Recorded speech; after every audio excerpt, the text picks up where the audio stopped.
আল্লাহর কসম, অন্যায় ভাবে যদি কোনো মানুষের উপরে কেউ হত্যা করে, আল্লাহর কসম এই দুনিয়াতে আল্লাহ তাকে বেইজ্জতি, লাঞ্ছিত আর অপমানিত করবেন।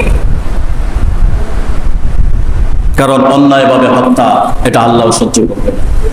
তাদের যৌক্তিক দাবি আপনি মেনে নিলে সমস্যা কোথায়? আপনি মেনে নেবেন না কেন? সম্মানিত ভাইয়েরা, কথা বলতে হবে, কথা বলতে হবে। মান রাআ মিনকুম মুনকারান ফালিয়ুগাইয়িরহু বিয়াদিহি ফাইল্লাম ইস্তাতি ফাবিলিসানি ফাইল্লাম ইস্তাতি ফাবিকলবি ওয়া যালিকা আযআফুল ঈমান। তোমার সামনে যদি কেউ অন্যায় করে, তাকে তুমি হাত দ্বারা প্রতিহত করো। হাতের যদি শক্তি না থাকে, ফাইল্লাম ইস্তাতি ফাবিলিসানি, মুখের জবান দ্বারা বক্তৃতা দাও। মুখের জবান দ্বারা বক্তব্য দেওয়ার সামর্থ্য যদি না থাকে, ফাইল্লাম ইস্তাতি ফাবিকলবি, অন্তর দিয়ে তাকে ঘৃণা করে, তাকে ধিক্কার জানাও, তাকে প্রত্যাখ্যান করো। ওয়া যালিকা আযআফুল ঈমান, এটা হবে তোমার ঈমানের সর্বনিম্ন একটা স্তর।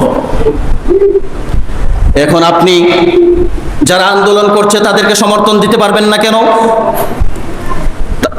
যৌক্তিক দাবি আদায়ের জন্য শহীদ কয়েক রকমের হয়। এর মধ্যে এক প্রকারের শহীদ হচ্ছে নিজের অধিকার আদায়ের জন্য যারা জীবন দেয়, তারা শহীদ। নিজের অধিকার আদায়ের জন্য যারা জীবনকে উৎসর্গ করে, যুগে যুগে ইতিহাসগুলো এরকমই। সবাই কিন্তু সাহসী হয় না, কিছু কিছু সাহসী থাকে যারা ইতিহাসের পাতায় নিজেদের নাম লেখায়া অমর থেকে অমরত্ব লাভ করে। পৃথিবী যতদিন জীবিত থাকে, পৃথিবী যতদিন পর্যন্ত বহমান থাকবে, চলমান থাকবে, ততদিন পর্যন্ত রফিক, সালাম, বরকত, জব্বার তাদেরকে ভুলে যাবে?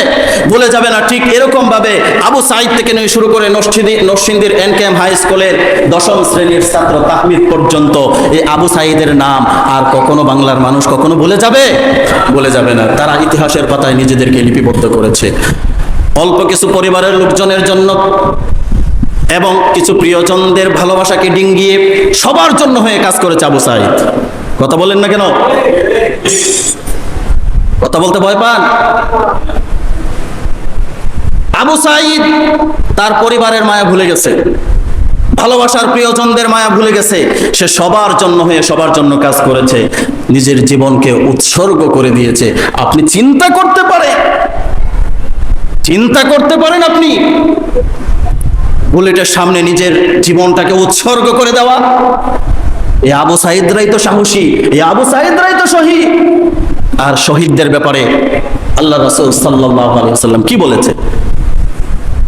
আপনি আমি দেখতেছি যে আবু সাঈদের বুকে বুলেট ছুড়ে দেওয়া হয়েছে। ইসলামী আন্দোলন করার জন্য ইসলামী আন্দোলনের কর্মীদেরকে ফাঁসির দড়ি গলায় দিতে হয়েছে, ঢেকারের গোতা দিতে হয়েছে, বুলেট দিয়ে যাত্রা করে দেওয়া হয়েছে। কিন্তু তাদের কষ্ট কতটুকু হয়েছে? মৃত্যু যন্ত্রণা প্রত্যেকের আছে না নেই?